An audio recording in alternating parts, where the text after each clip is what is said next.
चिमूर तालुक्यातील लावारी येथील धर्माजी वारलू जेंगठे वय वर्ष 65 यांचा मृतदेह नागभीड वन परिक्षेत्रातील घोडाझरी येथे कंपार्टमेंट क्रमांक 57 मधील घनदाट जंगलात आढळून आला।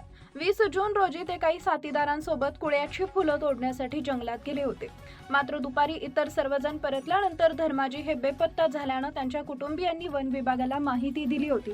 त्यानंतर तळोदी, नागभीड आणि चिमूर वन परिक्षेत्रातील कर्मचारी तसेच पोलिसांनी सलग 7 दिवस जंगलात शोध मोहीम राबवली।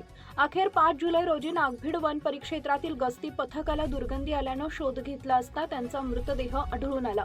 घटनास्थळी वन विभाग, पोलीस व फॉरेन्सिक टीमनं पंचनामा केला। मृतदेहाजवळ कुळ्याची फुलं भरलेली पिशवी तसेच बाजूला काढून ठेवलेला टी-शर्ट आढळून आला। शरीरावर कोणत्याही प्रकारच्या जखमा किंवा वन्य प्राण्यांच्या हल्ल्याच्या खुणा नसल्यानं जून महिन्यातील तीव्र उष्णतेमुळे उष्माघातानं मृत्यू झाला असावा अशी प्राथमिक शक्यता व्यक्त करण्यात आली आहे।